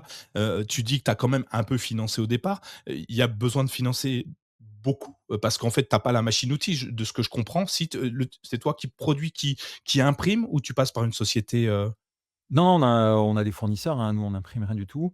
Nous on fournit les fichiers graphiques et après on fait fabriquer. Mais ouais, au départ, en tout et pour tout, on a mis nous à titre individuel entre 5 et 10 000 € à peu près, plus la cagnotte quoi. Donc voilà, pour un projet, c'est pas suffisant mais voilà, si ça démarre bien comme on le veut, après on va pouvoir, fonctionner différemment et professionnaliser un peu tout le processus.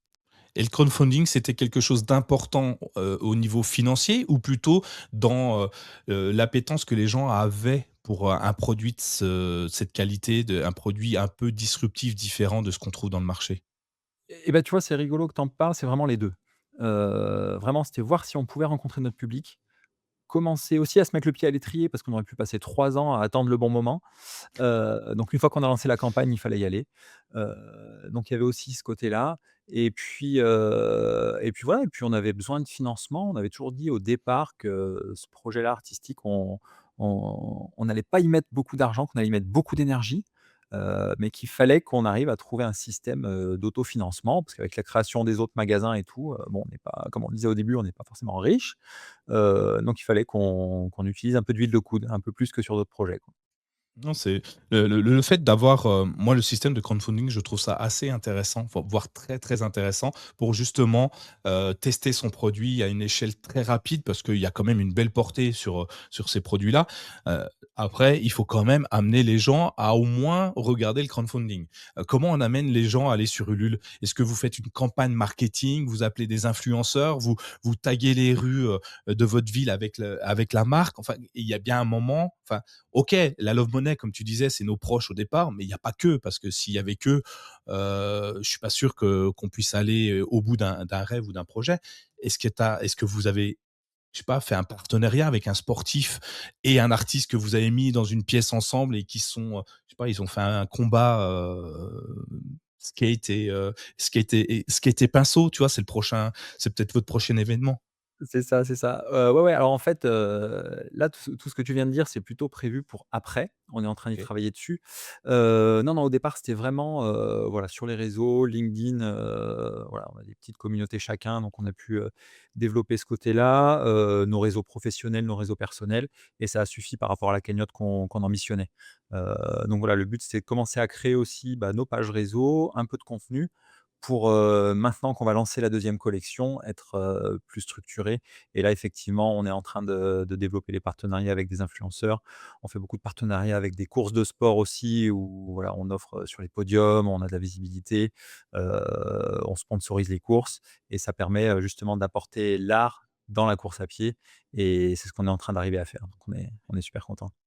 Et du coup, vu que tu fais du trail, toi, tu cours avec le t-shirt, enfin avec un élément que tu fais et tu finis premier comme ça, tu es sur le podium et tu es pris en photo dans le journal local directement? Exactement, bah, sauf que je finis pas premier quoi, donc Oh, ça a pas tout à fait le même impact. ouais. Ceci dit, j'ai porté le prototype déjà depuis plusieurs mois, voilà, sur les marathons qu'on peut faire, sur les courses qu'on fait et pour la première pourtant on aime bien avoir des t-shirts originaux, hein, mais je t'assure et là je te mens pas, et j'ai des témoins donc ils pourront témoigner après si vraiment il y a besoin. C'est la première fois, alors je dis pas que c'est tout le monde, mais c'est la première fois que sur des courses, il y a des gens qui s'arrêtent pour nous dire: «Il est trop beau votre t-shirt».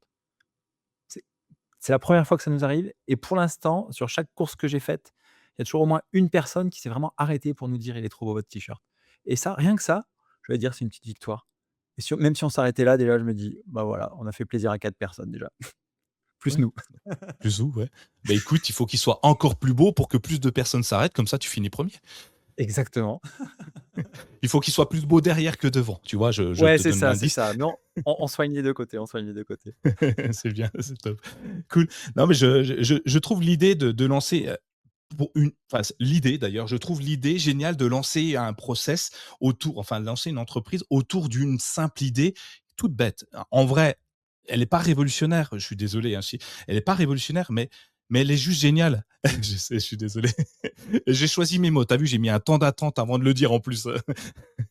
Et elle est pas révolutionnaire, mais elle est géniale quand même pour autant. Parce que c'est des choses que, toi, il y a plein de marques qui veulent lancer, qui veulent faire des choses un petit peu différentes sur leurs produits, mais qui vont pas au bout des choses, qui s'arrêtent dans le mainstream, ce que les gens peuvent accepter, en fait, le grand public. Là, tu vises pas le grand public. Alors du coup, forcément, il y a peut-être pas la même portée financière. Quoique, vu qu'ils seront peut-être potentiellement plus chers, puisque c'est peut-être des éditions limitées ou des choses comme ça, tu toucheras peut-être le même coût financier à la fin.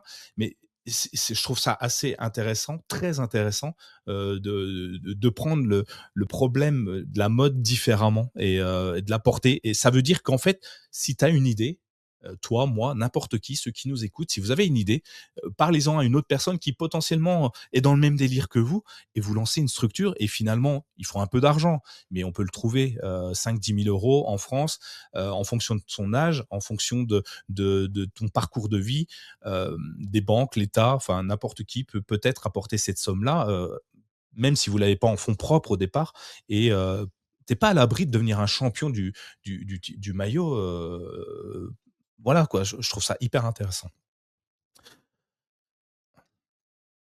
Ouais, heu, tu au tu aussi un autre volet de conférencier, je crois, et c'est comme ça qu'on s'est rencontrés grâce à cette conférence et cette conférence alors je crois que le titre tu l'as intitulé, «J'emmerde le collectif». C'est ça, hein, je me trompe pas? Heu, Alors ça, c'est une de mes conférences. Le titre a ah, changé, mais ah bon. effectivement, au début, c'était celui-là.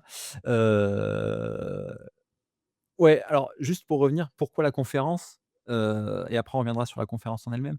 Pourquoi la conférence? C'est qu'en fait, quand je mélange, heu, tout ce que j'aime et tout ce que j'ai appris, tu prends un gros shaker, tu mélanges et en fait, ce qui ressort finalement, c'est une conférence sur le management avec un parallèle avec le métier d'ingénieur du son et beaucoup de musique. Donc finalement, tu vois, je parlais de la musique tout à l'heure, que je finirai ma carrière sur la musique. J'ai que 44 ans aujourd'hui, donc j'espère que c'est pas la fin de la carrière. Mais en tout cas, j'arrive maintenant à ce que mes projets, ils touchent l'artistique. Un avec Artlight dont on vient de parler, avec la tenue de sport. Mais là, avec les conférences aussi, on arrive à une sorte d'aboutissement, de ce que je peux être et de ce que je peux avoir envie de faire et de délivrer et de partager surtout. Ouais, comme quoi finalement, faut pas oublier ses rêves, de jeunesse. Tout faire pour, tout faire. C'était peut-être pas l'idée, d'intégrer la musique de cette manière-là, sur scène, mais finalement, le tout, c'est de le vivre, c'est de le comprendre, c'est de le faire vivre aux autres et à travers une conférence, tu détournes la chose et finalement, la boucle est bouclée. Alors peut-être pas encore, il y a encore tellement de choses à faire. J'imagine que demain, on se revoit, tu m'auras retrouvé 3 autres structures et peut-être 5 ou 6 associés supplémentaires. Mais et je trouve ça hyper intéressant de se dire qu'il faut pas oublier ta vie va forcément changer, hein, clairement. Elle évolue, elle grandit avec les personnes qu'on rencontre, les difficultés qui s'amènent à nous. Et puis finalement, le fil conducteur, il est toujours là, parce que j'imagine que tu as pas arrêté d'écouter de la musique, de tes 25 ans à aujourd'hui. Et donc il est toujours là et toi tu viens l'amener, en scène et c'est, donc Marie qui me disait: «Tu verras, sa conférence, elle est dingue parce qu'en fait, il y a de la musique dedans et c'est complètement différent» et je trouve ça hyper intéressant d'avoir des conférences, qui nous marquent, tu vois? Quand tu sors de là, tu te dis: «Ben, ouais, celle-là, je m'en souviendrai» parce que justement, elle a amené un truc différent. C'est pas un mec debout tout seul qui parle pendant 3 heures, et puis à la fin tu as retenu, 3-4, mots qu'il a sortis, puis encore si tu as pas discuté avec ton voisin ou scrollé sur TikTok parce que tu t'ennuyais à la conférence. Donc du coup, moi j'ai gardé J'emmerde le collectif parce que je trouve ça génial, mais tu as mieux? Qu'est-ce que c'était, qu'est-ce que c'est le nom maintenant? Alors le nom maintenant, c'est moins de bruit, plus de place. Ouais, OK. Donc voilà, on a travaillé beaucoup, bah, comme tu le disais avec Marie Le Resteux, hein, de Boîte en Scène et ton acolyte qui m'ont accompagné, qui m'ont vraiment fait grandir sur cette conférence-là pour arriver à quelque chose à la fois très personnel et puis avec des petits outils à la fin qui vont vraiment aider, au niveau de l'entreprise, des collaborateurs, à pouvoir se régler justement. Et en fait, je fais le parallèle entre, le métier d'ingénieur du son et le management et le métier de dirigeant et le métier de collaborateur aussi. Donc apprendre à se régler, à vivre ensemble et comment on peut utiliser pardon, la vision de la table de mixage pour réussir à se régler en entreprise. Au départ, c'était «J'emmerde le collectif» parce qu'en fait, je suis, anti-injonction Et en fait, on parle tellement du collectif, du collectif, du collectif, que ça paraît génial, mais chaque fois qu'on dit: «Il faut», en fait, c'est anti-génial. Tu vois, on parlait des anti et tout. Et en fait, c'est un peu ça. C'est-à-dire que si on veut faire du collectif pour faire du collectif, bah, c'est pas bon en soi parce que l'objectif de l'entreprise, qu'on soit clair, c'est ce que je disais tout à l'heure, c'est de livrer son client. C'est ça le seul objectif. Si ton objectif premier quand tu te lèves le matin et que tu diriges, c'est de faire du collectif, bah, non, c'est pas l'objectif. C'est avec le collectif qu'on arrive au bout, certes, mais globalement, c'est pas le collectif ta mission. Ta mission, c'est quand même de livrer tes clients. Après comment tu le fais, c'est encore autre chose. Et le collectif, je suis pour le collectif. En plus, je fais du management horizontal et tout, donc très très bienveillant pour utiliser les mots à la mode. Mais il faut pas oublier que le collectif, qu'on le veuille ou non, que la mayonnaise prenne ou pas, c'est une somme d'individualité et même au-delà d'une somme d'individualité, c'est une somme de relations interpersonnelles. C'est-à-dire qu'en fait, la clé, c'est pas l'individu, c'est l'individu avec chacune de ses interactions. C'est-à-dire que même si on est 3, il y a déjà une multitude d'interactions. Parce qu'il y a le chacun avec chacun des autres, il y a le chacun dans le collectif et ainsi de suite. Et si on est 4, on multiplie, on multiplie. Et en fait, c'est pas une somme d'individualité, c'est une somme de relations. Il y a beaucoup plus de relations interpersonnelles que d'individus, d'où la complexité, d'où l'intérêt aussi de faire un peu de place aux autres et de ne pas vouloir tout diriger, de pas vouloir tout maîtriser. Laissons un peu de place à l'humain pour être ce qu'il est, c'est-à-dire extraordinaire, extraordinairement bon, extraordinairement mauvais, extraordinairement, humain quoi finalement. Et il faut faire avec. Et c'est ça qui est génial quand on arrive à faire avec. Pour moi, c'est ça le collectif, c'est pas faire union, c'est faire avec. Ouais. Alors, j'avais une formule mathématique qui m'est passée en tête quand tu, expliquais, enfin une formule, c'est pas une formule, mais finalement c'est une puissance, 3 puissance 3, tu vois? Tu as 3 individus, tu as autant de possibilités qu'il y a d'individus et d'interactions entre eux et moi je suis très binaire, tu vois?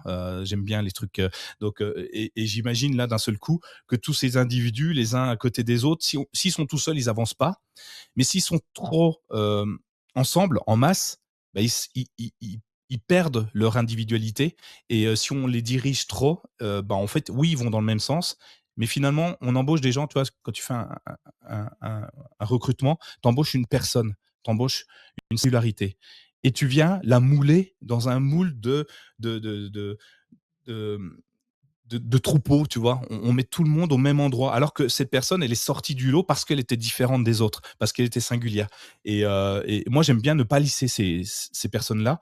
J'aime bien garder ce qui m'a plu chez eux, leur folie, tu vois, leur initiative, les mauvais mots.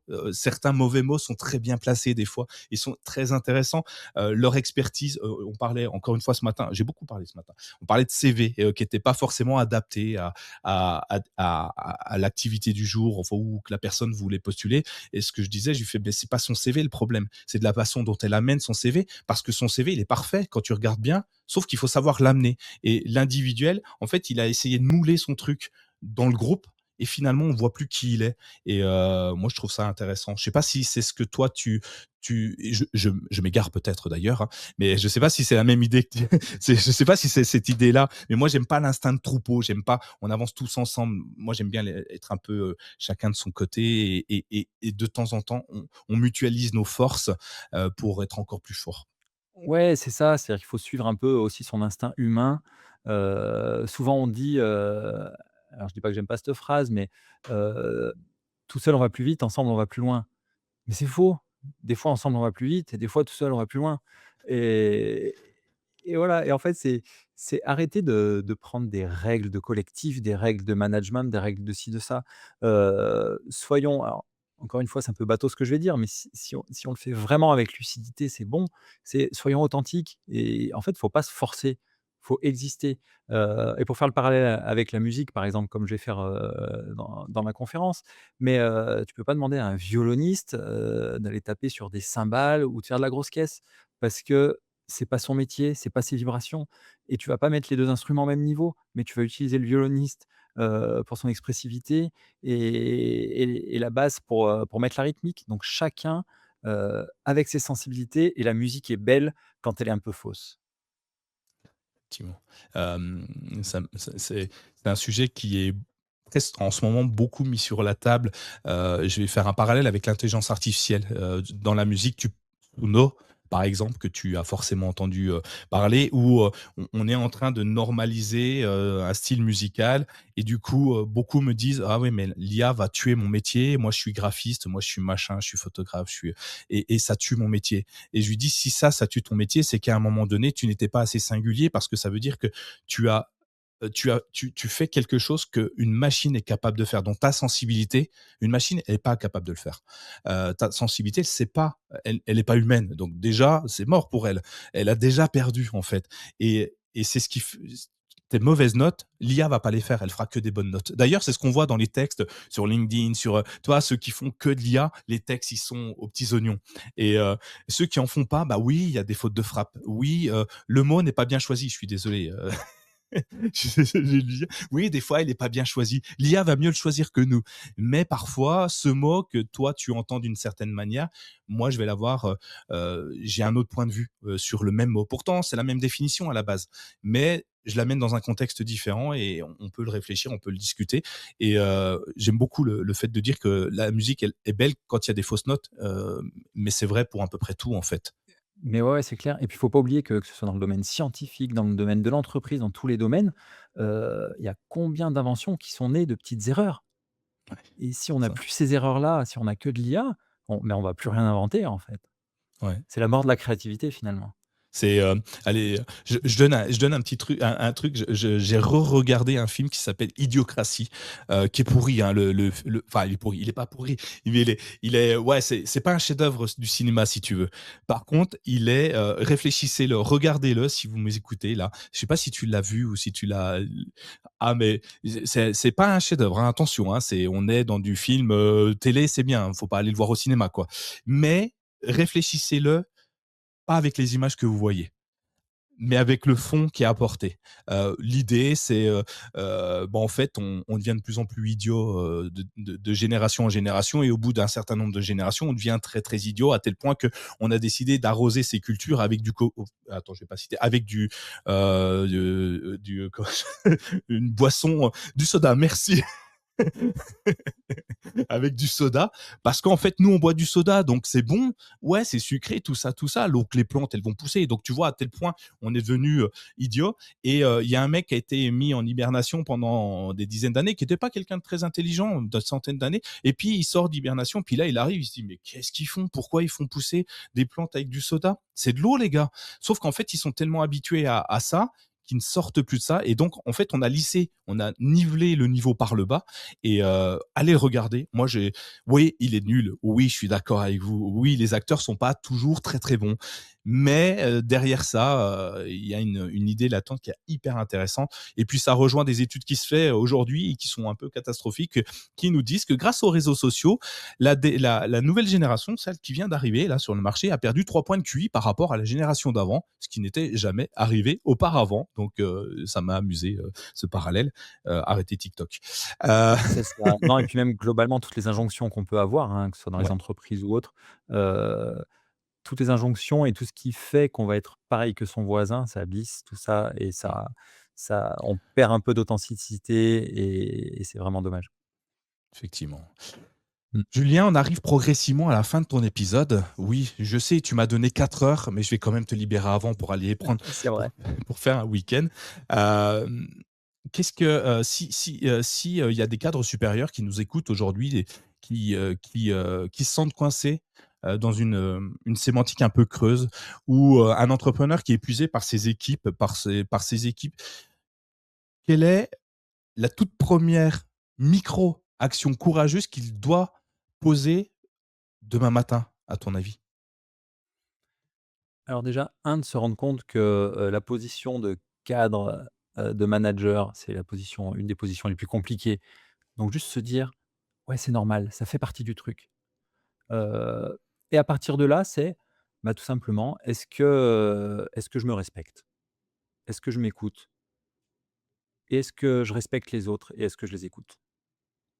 Juste se poser les questions. Moi, je suis fan de questions, hein, d'ailleurs, j'apporte assez peu de réponses, heu, mais voilà, ouais, c'est vraiment juste se poser la question: «Est-ce que je m'écoute et est-ce que j'écoute les autres?» Et en fonction des réponses, bah, faut mener, soi-même ses petites actions. C'est pas moi qui vais dire ce qu'il faut faire, par contre. Effectivement. Et toi, quel est le meilleur conseil qu'on t'a donné, durant tout ton parcours, que tu aimerais aujourd'hui transmettre à la communauté de Renacast? Alors j'ai reçu plein de conseils, mais un petit conseil, c'était pas un conseil, c'était une remarque assez récemment, que j'ai reçue assez récemment, d'une de mes filles. Heu, Quand je suis revenu et j'expliquais à Artlate, les tenues, artistiques, et elle m'a dit: «Waouh, c'est génial», et rien que ça déjà pour moi c'était fabuleux. Donc c'est pas un conseil, mais c'est juste de se dire, «Bah, voilà, en fait, j'ai fait un truc, que ma fille trouve génial. Bah, voilà, c'est gagné, c'est cool». Donc c'était pas un conseil, désolé, C'est parfait. mais en tout cas, ouais, voilà, c'est quelque chose qui vibre encore, là, c'est chouette.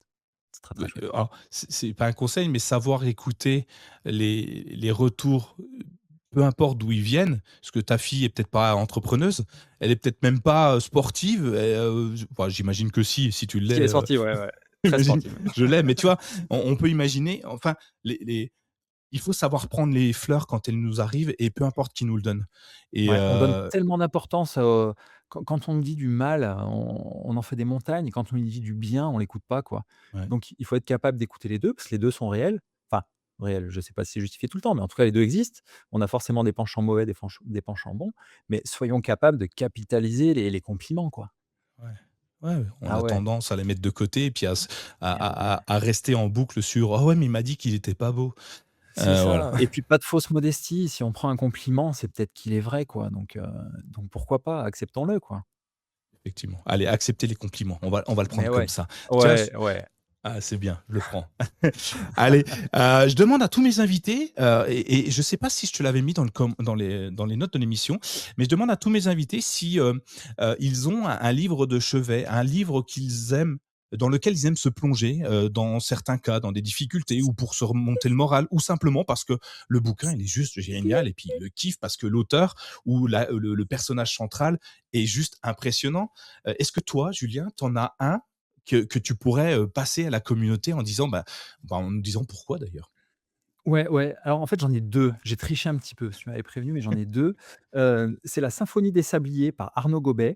En fait, c'est un truc sur le capital temps en entreprise, et justement comment gérer toute cette urgence, qui nous arrive dans notre monde, et c'est vraiment un truc, moi je suis très à cheval sur le temps, que j'ai, la gestion du temps et puis le temps dont on dispose. Donc c'est vraiment quelque chose qui un livre qui est très agréable à lire en plus, très bien écrit, et qui a une réflexion vraiment profonde aussi sur ce que c'est l'entreprise, et comment le cerveau humain réagit, et pourquoi on arrive des fois à des extrêmes aussi, quand tu parlais de performance tout à l'heure, ça résonne un petit peu et ça permet de relativiser un petit peu. Et puis un autre bouquin que j'adore, c'est Le Bug humain. Ah. Ouais, tu connais, non? Non, je connais pas, mais De j'adore le de titre S déjà. de Sébastien, Boller, ouais, qui a écrit après, Human Psycho. Je crois que OK. le Human Psycho, c'est le deuxième, c'est la suite, et qui explique, alors c'est un petit peu côté, environnemental, mais en fait, il fait très vite abstraction de ça, et pareil, finalement, c'est un peu le même schéma que le livre sur le temps, mais c'est comment le cerveau humain, il nous amène des fois à prendre, des mauvaises décisions parce qu'on est devenu, on est dans une société d'abondance, pardon, et du coup, on en oublie, l'essentialité, de ce que c'est que la durabilité, mais la vraie, que ce soit humaine, que ce soit écologique, économique, et du coup, c'est très intéressant. C'est un peu un essai, pas philosophique, on va dire, mais scientifico-philosophico-humano intéressant. Effectivement. En fait, Et Eh beh, écoute, j'en connais aucun des 2, donc c'est assez rare, qu'on m'en donne que je ne connais pas. Donc je vais les mettre dans la bibliothèque de Renacas. Vous les retrouvez évidemment sur le site renacas.fr/livres, je crois au pluriel, je suis pas allé très loin et là, vous avez tous les livres que mes invités, nos invités, nous ont cités. Je vais les mettre dedans, dès que l'épisode sortira évidemment, hein et bien sûr. je vais les mettre dans ma bibliothèque, Amazon, et quand j'aurai le courage de commander, un peu plus de 2 livres livres à la fois. J'irai chercher ceux-là, j'irai me documenter. En tout cas, ils ont l'air intéressants. Merci beaucoup pour ce partage. Allez, 2 dernières questions. Une question plutôt simple, plutôt facile. Où est-ce on peut échanger avec toi? Où est-ce qu'on peut discuter, travailler, ou simplement trouver, tout ce que tu fais dans la vie de tous les jours? Est-ce qu'il y a un endroit qui centralise tes milliards d'activités? Alors j'allais dire le seul endroit où vraiment on peut trouver un petit peu tout, ça va être, sur mon profil LinkedIn, Mmh. donc Julien Russier et là où voilà, on va avoir un peu tout, que ce soit, l'industrie, le commerce, le coaching, les conférences, voilà. C'est là où ça centralise, un peu tout. Ouais. Voilà Je et Moi, je très rajouterais, disponible en message privé là-dessus aussi. ouais, oui, je confirme. Heu, je mettrai, évidemment le lien, Artlate Oui. dans les notes de l'émission et ton profil LinkedIn.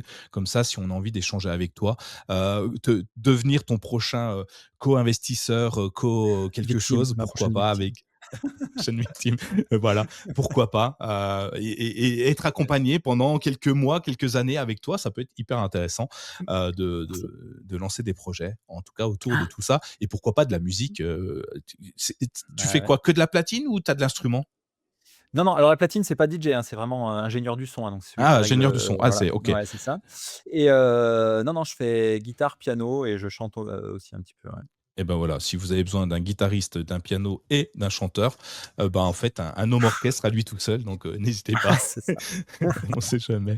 Merci beaucoup Julien, c'était hyper Avec intéressant. plaisir. Je pose toujours la dernière question, tu l'as entendu puisque tu écoutes les épisodes de Renaka. Eh oui.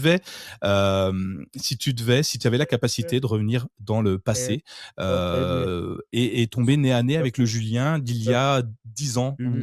ou 15 ans, le jeune patron d'usine, quelle est la pire erreur de management ou d'autorité que tu as commise et dont tu as encore honte aujourd'hui? Et finalement, qu'est-ce que tu te dirais? Alors des vraies erreurs, j'en ai pas vraiment faites. Ma plus grosse erreur, c'est au début de croire qu'on pouvait vraiment être aimé de tout le monde et voilà, c'était une erreur, pas de management, mais une erreur pour moi. Donc voilà, le but, ça reste quand même d'être aimé, donc d'être aimable. Mais voilà, pas s'enfermer là-dedans. Malheureusement, c'est au jour d'aujourd'hui, on ne peut pas encore, dire que c'est la mission de l'entrepreneur que d'être aimé de tous. Donc ce qui n'empêche pas d'essayer de faire de son mieux. Et après le petit conseil, en écoutant tes podcasts, tu parles souvent de la DeLorean, hein, qui te permet de remonter dans le temps. Ouais. Et du coup, ça m'a fait penser à une phrase que Doc dit à Marty, je crois que c'est la fin du premier épisode, où finalement ils vont aller dans le futur, et où il y a pas de route physique parce que la voiture vole. Et en fait, le meilleur conseil que je me donnerais il y a 10 ans, c'est ce que dit Doc, c'est-à-dire, «Bah, écoute, là où on va, on n'a pas besoin de route». Et finalement, c'est un peu ça. Il faut savoir un peu où on va, mais la route, elle est pas dessinée et juste un peu d'intuition, savoir s'écouter et essayer de prendre du plaisir à ce qu'on fait. Je sais que c'est un peu bateau, mais vraiment, voilà, il y a pas besoin de route. Voilà, faut y aller, faut avancer. On monte dans la DeLorean et puis c'est parti. Un immense merci Julien pour cette, franchise. Cette super clarté, enfin, ça fait un bien fou. Merci beaucoup, de nous avoir partagé ton parcours, tes peurs, tes craintes, tout ce qui a fait, qui tu es aujourd'hui. Pour les auditeurs de Renaka, si cet épisode, si ce que Julien nous a dit aujourd'hui vous a secoué, si vous a donné envie de finir vos phrases, de reprendre, la responsabilité de vos actions, faites-le savoir. Restez pas dans le collectif silencieux. Prenez 2 minutes, allez sur Apple Podcast, sur Spotify, laissez 5 étoiles, un commentaire pour dire quel a été votre déclic à l'écoute du podcast de Julien. Je vous invite aussi, à aller vous procurer le livre de Julien. Méfions-nous de ceux qui ne finissent pas leur phrase. Il est disponible, je crois, un peu partout. Tu me dis, si jamais, ouais, je crois que je l'ai vu un peu partout. De toute façon, je mettrai les liens dans les notes de l'émission. Ta conférence peut-être également. Enfin, tu me donnes tous les liens, je les rajoute dedans. Quant à nous, on se retrouve, prochain épisode, de Renacast, une nouvelle histoire, un nouveau passage à l'action. Prenez soin de vous, agissez, et puis je vous dis à ciao, à bientôt, bye bye. Si cet épisode vous a inspiré, ne le gardez pas pour vous. Partagez-le avec vos amis, votre famille, vos collègues, qui sait. Cela pourrait bien être le déclic dont ils ont besoin pour se lancer. Abonnez-vous dès maintenant sur votre application de podcast préférée et laissez-nous une note 5 étoiles ainsi qu'un commentaire. Votre soutien est essentiel pour faire grandir Renacast et continuer à donner la parole à celles et ceux qui ont osé. À très vite pour un nouvel épisode et surtout, osez passer à l'action.